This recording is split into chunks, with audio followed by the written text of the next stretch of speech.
So we are going to talk about various risks that the CFOs are going through. In fact, we crafted the agenda quite cautiously. We discussed the new turning point, what's next, what is the digital CFO looks like, where is the new growth coming from, what are the GST, how the technologies, and last is the risk. Actually, risk is the primary factor, but we thought, okay, everyone knows it, and perhaps the CFOs deal with it on a quite regularly basis. So let's discuss it at the last.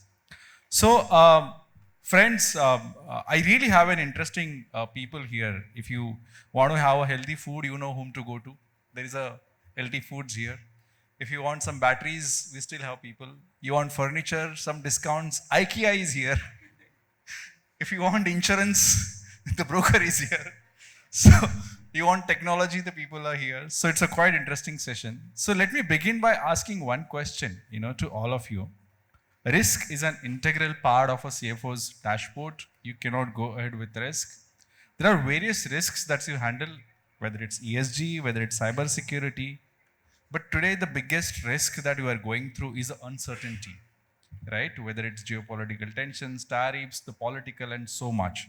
So, the one important question is how are you in your own segment dealing with the uncertainty, which is the major risk? Because for Uber, Rapido is a risk now. For e-commerce companies, quick commerce company is a risk, and everybody is going through a different risk. So this is one question to all of you. Let me not repeat it to save the time. Sachin, I will start with you. Sure, sure. Thanks a lot.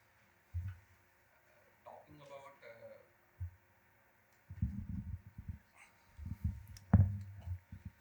Hello. So, talking about uncertainties uh, in our company, if you talk about the geopolitical risk and other things, Mr. Trump is thanks to us. So, 40% of our revenue comes from US, and there is all lot of uncertainties when you call about 40% each day. There is some kind of things that he speaks, and there are certain kinds of tariffs. You have to manage everything. So the management and kind of managing the overall group, the supply chain, the uncertainties, and kind of the tariffs that are being imposed from 10, 25, 50%, kind of resilience. You have to adapt to that kind of resilience, and at the same time, you have different kind of stakeholders that you have to manage, be it the investors, the bankers, and everything. The in the US, you have to manage the supply chain. The supply chain might be getting disrupted because last year there was Red Sea effect. So any kind of effects, that kind of uncertainties at which we are living into, the kind of and each day a CFO has to manage, and at the same time he has to be consistent in his approach. So consistency is one of the important factors when you talk about in his approach towards the different stakeholders, different ones, and each one has its own expectation. Whenever we are talking to a consumer-led, because we are a consumer-led company, and that is, there is a separate kind of expectations from US retail chains. There is a separate kind of when it comes to the passing of tariff, and certainly. So that kind of uncertain environment in which we have to look into and adapt to that environment, that kind of risk is quite uncertain, and we have to manage things and adapt to these kind of situations in order to have a sustainable business, sustainable, predictable model that needs to be there. So that kind of risk is always there, and as a CFO, we on day-to-day basis have to manage that kind of risk in our. Yeah. Uncertainty right now, I'm sitting with one, whether I'll catch my flight at 8:40, 8:30 or not. How do I manage that uncertainty, stay calm? Sasural bagal mein hi hai, so I can just hop in. So if I miss the flight, I have a plan. But jokes apart, I mean, fundamentally, adding to what the circus is on right now, when we all started our careers, most of us, I think this was supposed to be a flat world. Globalization was on the rise. And today we are seeing a different drama, different circus being played out, a few clowns in that. So for fundamentally, thankfully, I work for an organization where stability and long term is the foundation of the organization. And our good old founder left us with 3 pillars to focus on, which is affordability, availability, and sustainability. So he didn't leave us at much of an option. He said, you have to be sustainable, but you have to be affordable as well.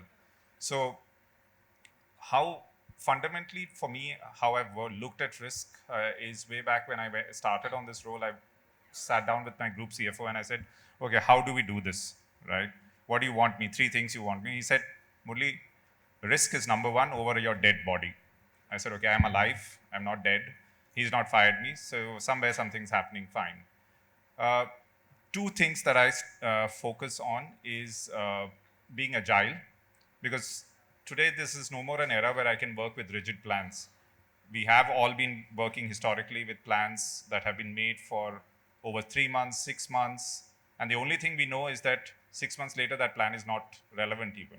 So fundamentally today we've shifted planning to more on a monthly basis. Ideally I'd like it to be weekly, and that is one of the most core areas that I focus on. Secondly, there's a rule in IKEA, anybody who wants to progress in the career has to work at the store. And it has to be good, and all of us are mandated to give at least a week in the store, listen to the customer and everything. And that's the second piece. Risk has to be managed where it occurs. And it's primarily occurring where you have people in the day-to-day operations.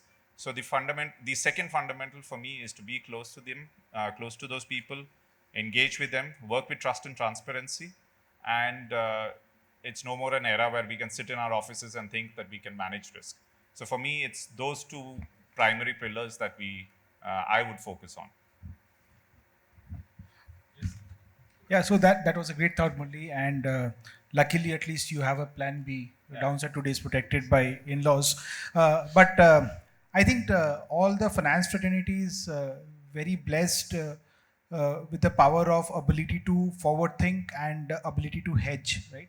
And I believe when I operate into my organization, where while I'm not much impacted by supply chain disruptions of Trump's action, but I believe ability to forward look into the business by understanding business in and out is what gives me more strength. And we tried at finance, we try to operate with 3 broad parameters: forward looking, adaptability with lot of agility.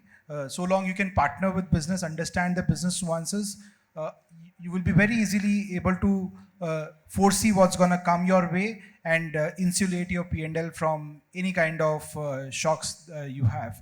And then we of course have our trade partners who gives us a lot of insights what's happening globally, right?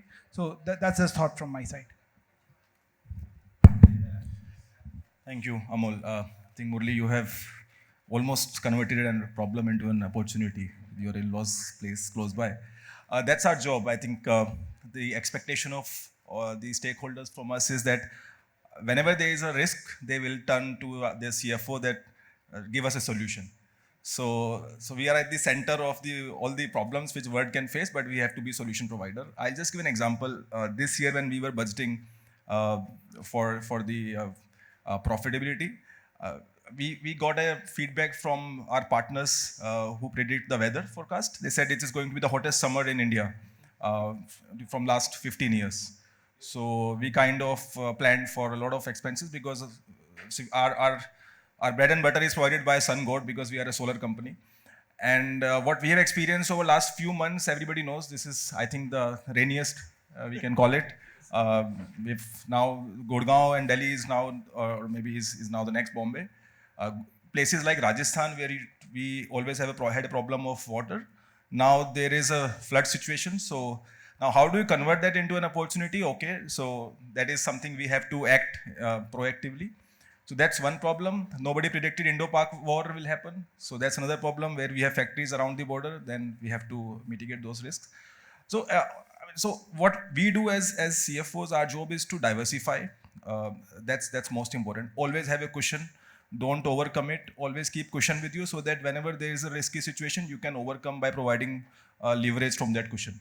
So that's what I believe in, that keep a cushion with you and always diversify so that you are able to mitigate those unprecedented issues.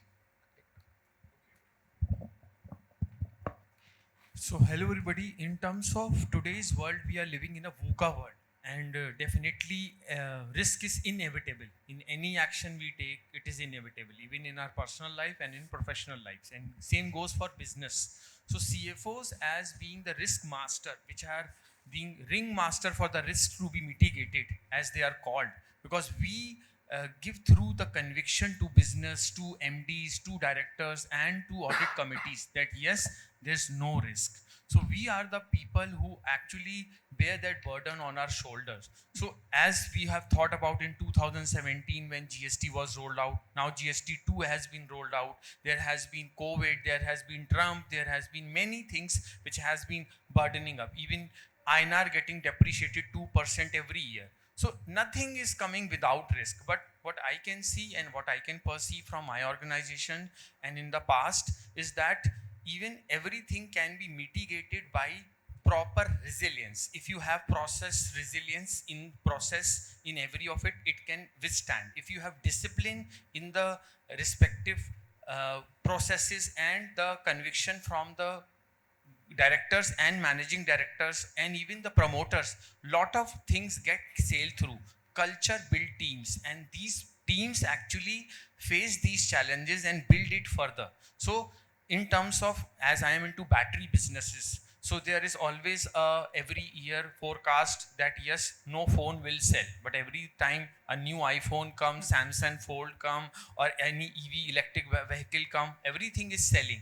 So the point is here that we have to be agile enough to adapt to changing environment. This environment will always throw risk to us, and it is us as a team and as CFOs who can give conviction to business and make managing directors and all the stakeholders helpful to take these risks. But it has to be mindful. Like we invest today in a mutual fund, also every decision has to be measured as a risk index, and this risk index comes with risk profiling of each transaction, whether at this business stage we are ready to take this risk or not. This is what we have to look forward to. So, insurance generally comes last in anybody's mind, like this session. But our role as brokers is typically to turn, I would say, emerging risks that we are talking about, cyber, your geopolitical fragility in terms of supply chain, war risk. These are all real risks that we are talking about, and we've all gone through epidemic risk. And the idea is to turn them into necessary line items. I think that's the key, if you ask me. I've been a big advocate of cyber. A lot of my colleagues curse me when I come out of the meeting. They say we were talking about a multi-million-dollar deal, and you started, hijacking the meeting. Started talking about, $100,000 premium deals. But I tell them that this is high impact. We are no more looking at low impact. Some traditional covers we all know, property insurances. Everyone knows about how does it work. There is a level of maturity, but the emerging risk, which we see every day. Are we, as CFOs, and we were talking about CFOs are next in CEOs. We clearly see, you're no more looking at as a finance stewards. You're looking at yourself as, I would say, key strategists, risk enablers, tech enablers. So you're wearing multiple hats. It becomes extremely important for a CFO to look at, a 360 view in terms of talking to CROs. We've been saying that the risk people should have board positions now. They should have that board hearing, because the moment you get them into a board level or discussions before you're even budgeting, it really helps in ensuring that you've covered all the exposures. Cyber risk quantification, ESG related exposures, that better environment, I would say better governance. It all leads to better business outcomes. So I think it is about how do you treat the risk, and growth and resilience are two sides of the same coin. You can't separate them in today's time. The moment you start looking them together, it will completely change the mindset. We spend a lot of time with our clients, and these are some good forums where we get to talk about risk also. Generally, when we are talking on one-on-one, it is more on the what are the premiums that we are seeing.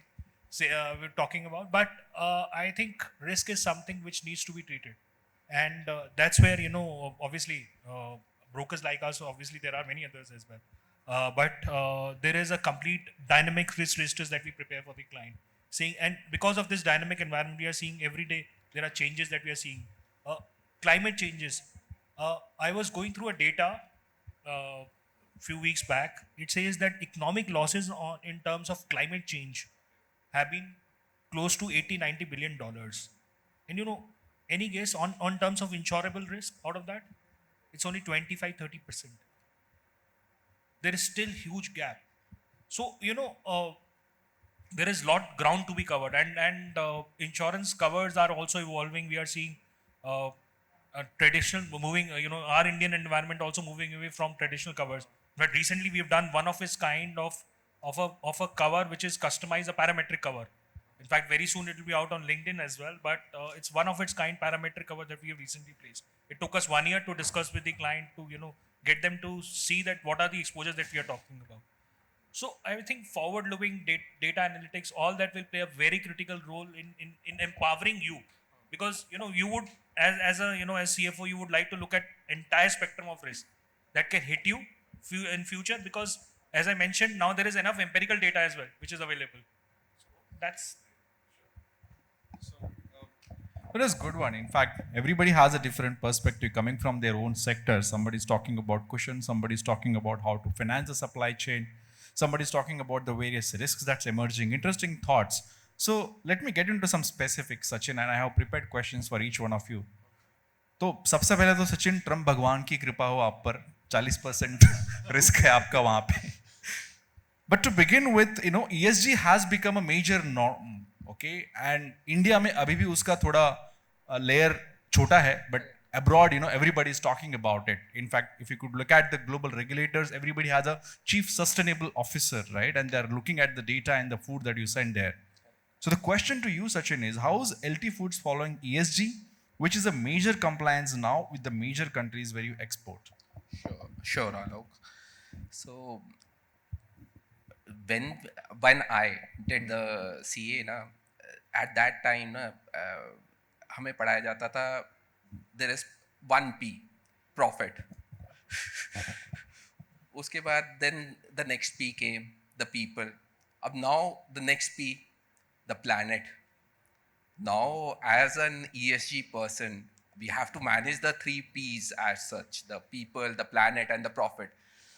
So everything boils down, yes, whenever you have the profitability, you have to have a sustained profitability. The sustenance of the profitability is the must. And as a CFO, and in my industry or in my company, where most of the it is produces from the farmers, the agriculturists, and you have the paddy being grown. Paddy, there is the carbon emission that is there.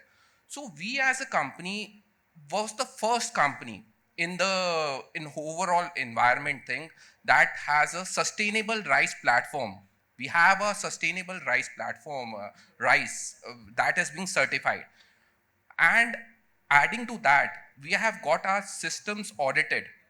So we have a low carbon emission rice as well. So that is being embedded in my overall system, be it the ESG, the overall system. Whenever we are giving to the community, the community. So whenever we are, it comes back to you. It is just not that you are giving and it is not coming back. So whenever we are making any kind of decisions, or rather than, it is not that it is affecting my profit. It is just that we are making a company resilient enough for future growth. The future growth in the case of the profitability. And as far as it goes, as you said, 40% of my revenue comes from the US, 20% of my revenue comes from the Europe. That gives me that kind of leeway, because in both the countries, the ESG parameters, in fact, my customers also, they are quite firm in their respect what kind of ESG practices you are being following, the kind of sustenance practice, how is the farmers being treated, how is the overall things be it the sustainable rice, the sustainable platform, and kind of water emissions and other carbon emissions that you are doing. So rather than it is not just a compliance, it is a sustenance that we have to do. So it is no longer the piece for that piece profitability that has come with the now the planet as well. So the planet is there that will protect the profit as well. Okay, thanks for adding that, Sachin. Murali, you mentioned about sustainable and affordable, right? Those are deadly combinations, right? Sustainable be or affordable be. How do you actually manage that? So, what is the focus area for IKEA India? Do you want to focus on really cost-efficient products? What's your strategy behind maintaining sustainable plus affordable? Right. I mean, so for us, these are two pillars that we will never compromise on, and that's written in stone for us, along with availability. So how we try to work with this, I once stood up and I was talking to my CFO, and I said, group CFO, and I asked him, how do you manage sustainability? I mean, if you look at, we are the largest consumers of wood. I mean, as a single industry and organization as well. And so he says, the way they have started working in Europe, where primarily the harvesting of the wood happens, is that they make sure that they have invested in forests, and only the portion of the trees that grow in a year is the consumption that we have in the whole of our sales. So fundamentally, you have to rethink on how you will do it. Now, it's good to have your global CEO and go around committing on RE100. He goes around committing on net zero and everything. And how do you, as a local country, enable that? But sometimes you don't have to go very far to look at this. We are today in India delivering 97% of all the goods that come to your home through EVs.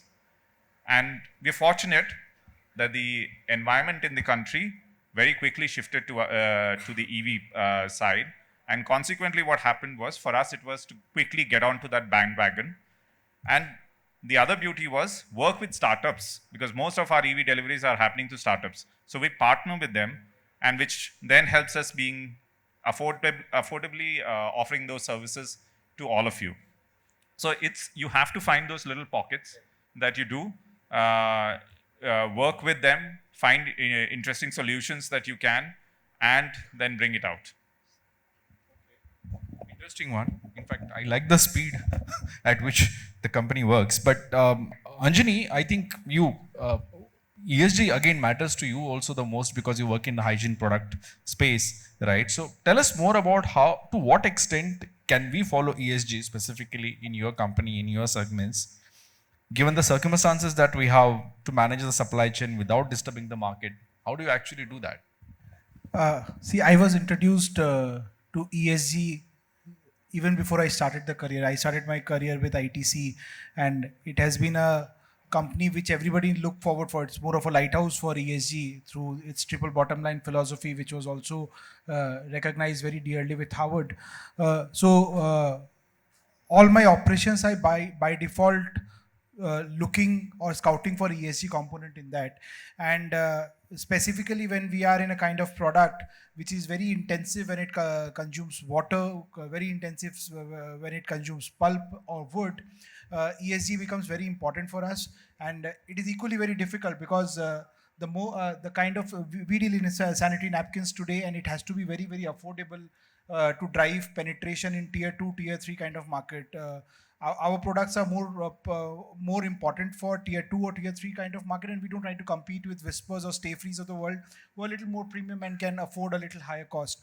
So as a philosophy, we do a very detailed mapping of every node of our supply chain, right from input side to factory production to the kind of labors we are hiring, and as well as the external supply chain, outward looking supply chain, and how do we do our first mile logistics, mid mile logistics, and last mile logistics.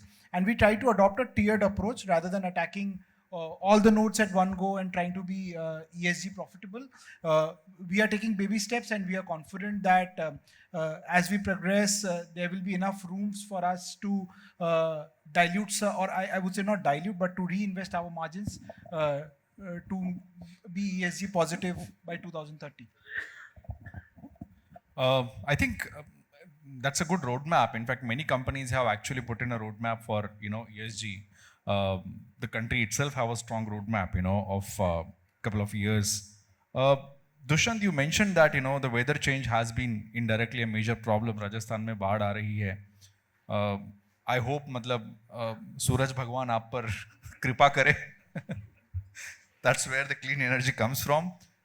But when you look at the clean energy, how do you actually, because the whole environment, the whole weather is so fluctuating, so volatile, how do you actually manage your financial risk there? Because everything is dependent on the weather. We don't know. Even if you can predict, you do not know whether you will be taking the preventive measures or not. So how do you manage the financial risk? I think financial risk is very close to my heart. See, our projects, look at solar projects, they take around large scale projects, around 2 years for gestation.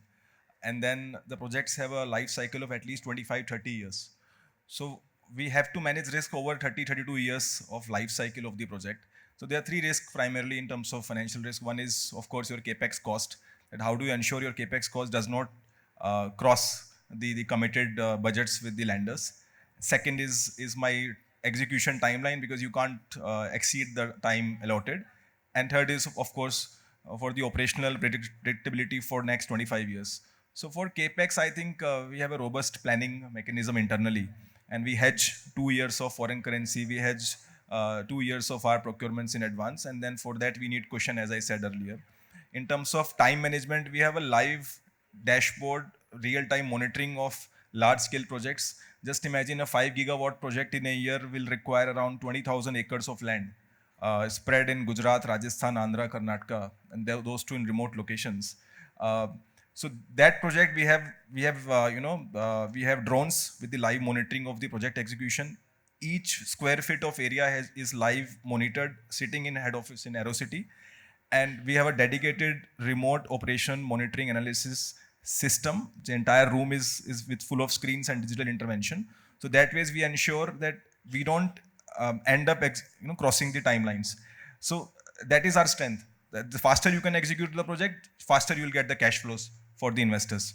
So I believe in digital intervention, spend as a capex initially, and for operational management also, we have a preventive maintenance schedule in advance. Digitally monitoring is done in advance. So the amount of capex you incur initially in setting up the systems will actually result in a lot of efficiency. So all these my 3 financial risks are covered with the standard proactive planning in advance for the projects.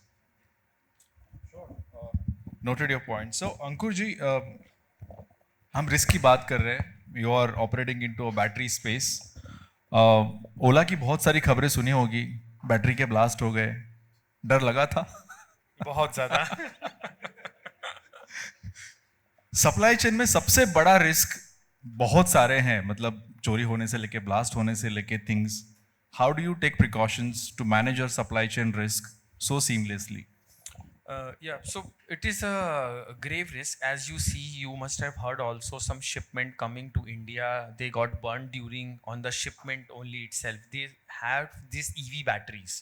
So somewhere, as these lithium-ion batteries are very, very, you can say volatile, and they can blast if they do not have the right set of material and they do not have the energy density to sustain it. So the country like India, where the temperature goes so high and so low, both category, it has to be properly tested.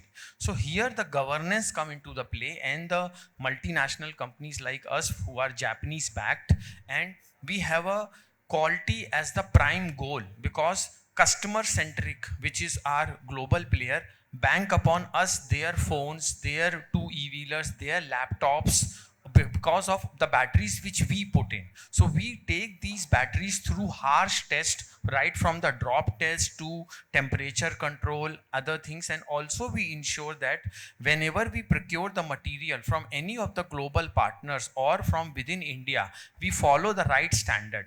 In this ESG also, we have extended producer responsibilities, which is EPRA rule, which regulators has also pushed for battery management system, and they have also circulated the battery management rules, where we have a circular economics, where if we procure any material, we ensure that the carbon footprints what we make during production of these batteries are recovered and again given back to the society in form of tier 1 and tier 2 objectives. How we do that?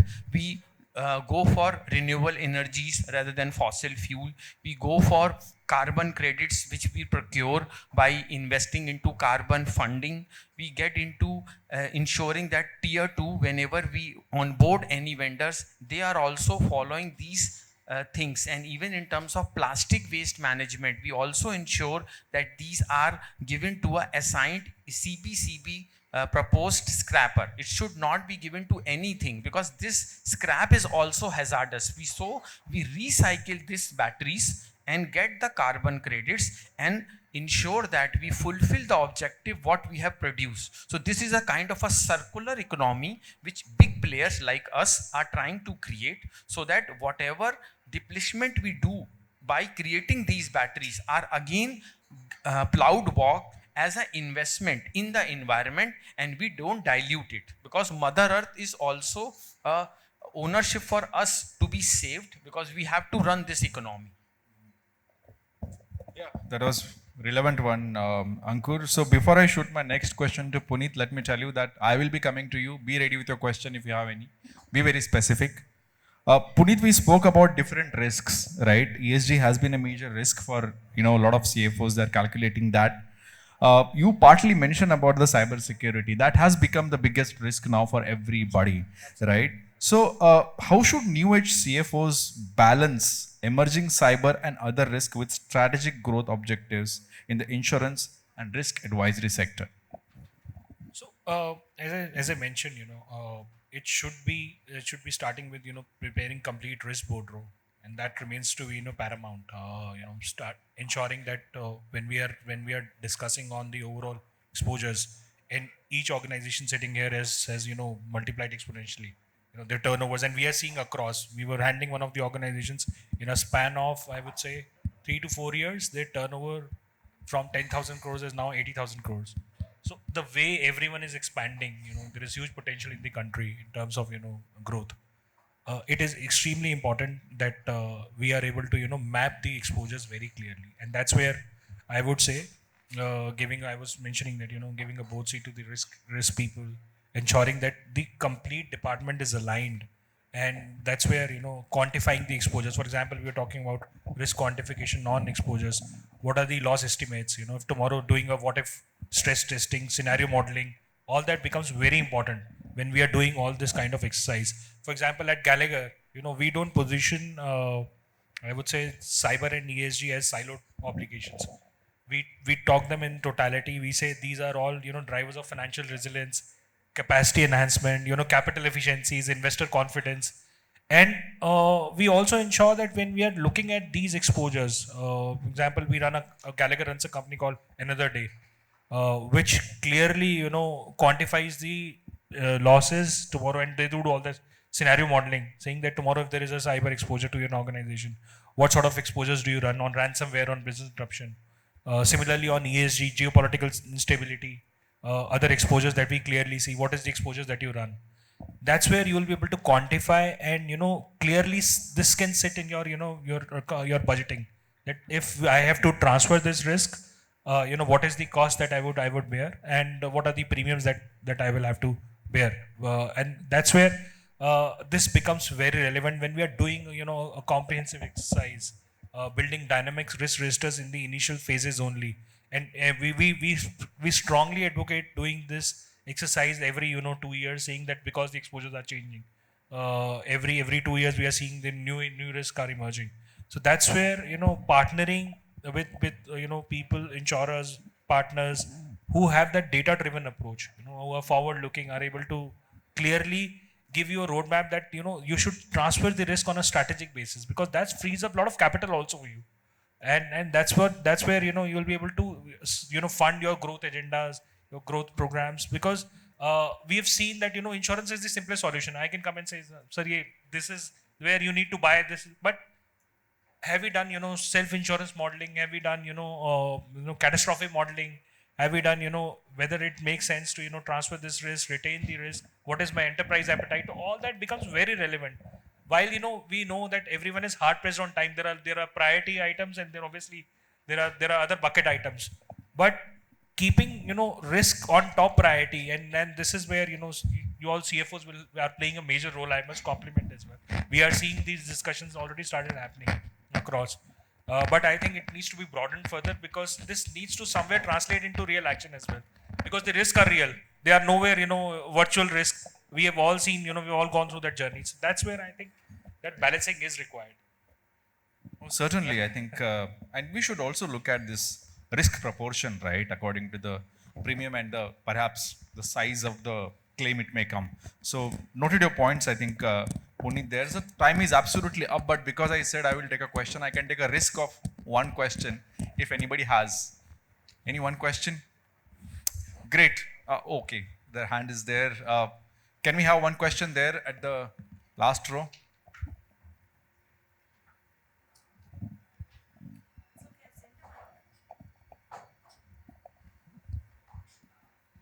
So thank you all the panelists for all your viewpoints. Just if I talk about ESG, it's a broader concept than only focusing on the planet. That is the E part of your ESG. So I want to just know about your viewpoint on the second part, that is social and governance, which involves good working conditions and diversity, equity, inclusion, participation of women in board, and equal pay parity. So as do Indian companies doing enough in terms of this S&G part of ESG? Just like to know about your opinion. Sure. So I would just give a perspective from the manufacturing sector. Like in our plants, good working conditions, we try to put the best hygiene, best support transportation. Even we have diversified in terms of gender also. 60% of our workmen are females, and they are very good in efficiency, even better than men. So because they are more consistent, they are more disciplined, and they learn the process more early as compared to other gender. So from that perspective also, we have an equal job opportunity to all these workmen.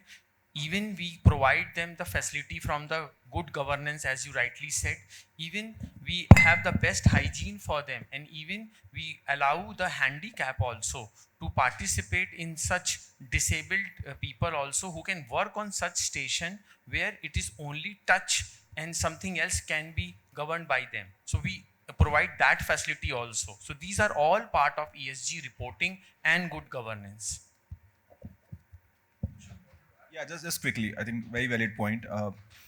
From sustainability, I think governance is more important in my view. So, see, governance will cover everything. As Ankur said, that gender diversity is now a norm. It doesn't require any intervention. So it starts from the board. The women director is must. Now one women director is required. So it is already given. You would be surprised to know that there is a category of awards in Asia Pacific for ESG deals of the year.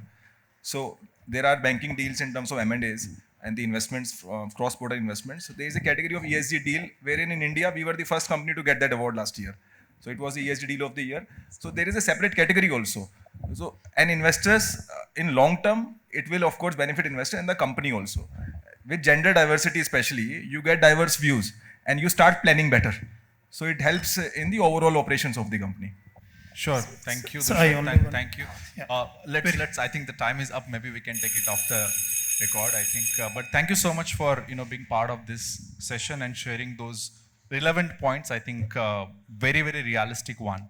And thank you so much for being part of this conversation. Thank you.